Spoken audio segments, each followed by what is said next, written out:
What's up guys? For today's video, nandito tayo ulit sa warehouse ng FKM Motorcycle Philippines para i-review itong isa sa mga classic bike nila, ang Labi 150. So tingnan natin yung kanyang spec guys. I-walk around ko kayo dito sa motor na to. Let's go!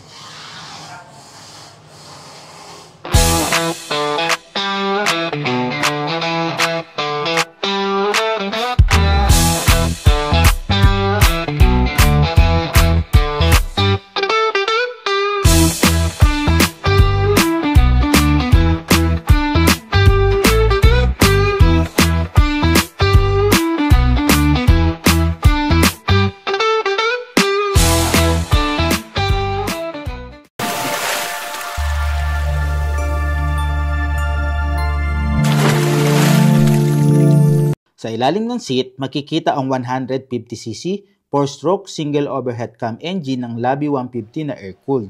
Nagbibigay ito ng 6.85 kilowatts at 7,000 RPM at maximum torque na 10.5 Nm at 6,000 RPM.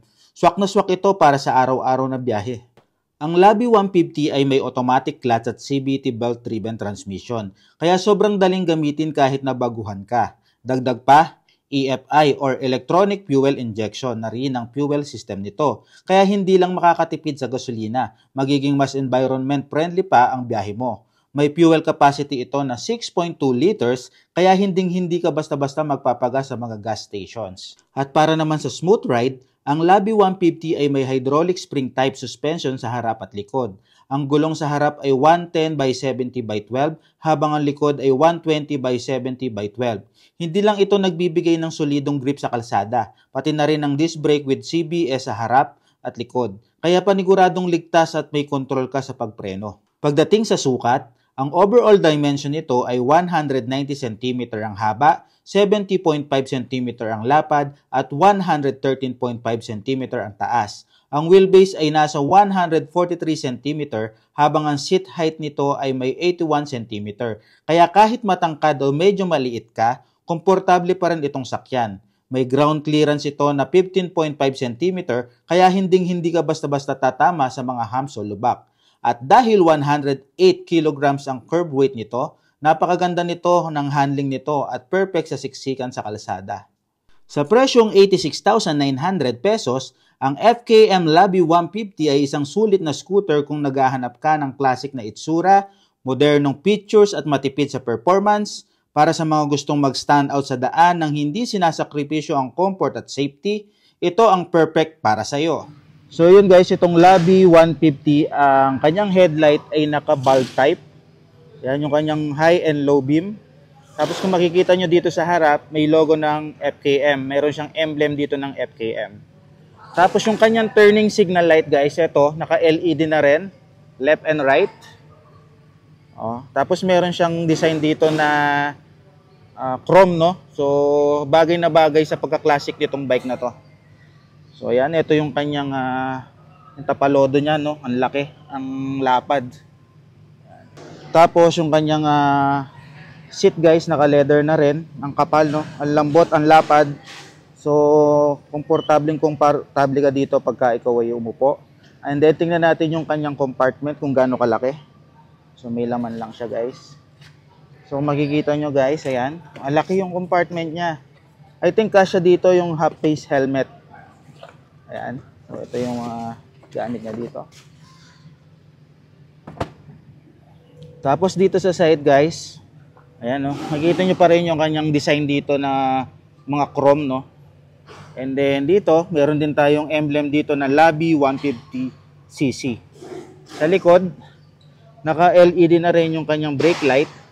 Yung kanyang turning signal light dito sa likod, naka-LED na rin. And then meron tayong additional dito na reflector. Dito sa side, meron ding reflector. And dito yung lagayan ng kanyang plate. Dito sa size. Dito sa side, makikita nyo, yung kanyang tambucho guys, no? May pagka-classic din ang datingan.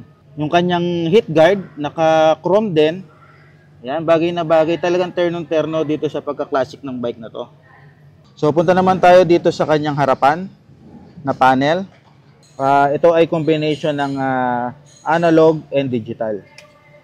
So, dito sa taas, guys, makikita nyo yung kanyang tachometer. Dito naman yung kanyang fuel gauge, yung kanyang clock, speedometer, and then yung kanyang odometer. Dito sa taas, makikita nyo yung kanyang indicator kung naka-high beam ba kayo. Dito, yung left and right turning signal light, and then the check engine. At isa rin sa nagustuhan ko dito, guys, yung kanyang footrest. Tingnan nyo, guys, oh. Oh, di ba? Ang galing.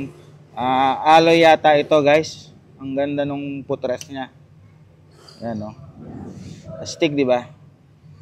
Tapos, meron din tayo dito, built-in na rin yung kanyang grab bar. Ayan, ang tibay ng grab bar nito, guys. May pagka-silver na metallic itong grab bar niya. So, dito, meron din tayong sabitan dito. Just in case mamamalingki kayo, pwede nyong isabit dito yung mga dala-dala nyong pinamili. And then, ito yung kanyang susian. Ayan, guys. So, dito sa side, dito yung kanyang electric starter.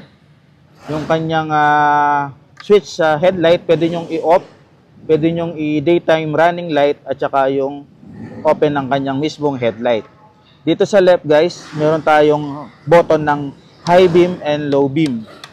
Sa baba, meron tayong hazard, tsaka left and right turning signal light. Dito yung kanyang busina. Ayan, guys. So, yun, guys, hanggang dito na lang yung vlog natin dito sa Labi 150. So, sa mga inquiries, guys, pwede kayong mag-comment down below sa ating comment section, and pwede rin kayong mag-visit sa kanilang mga dealers nationwide. So, muli, maraming salamat. Ride safe and God bless us all.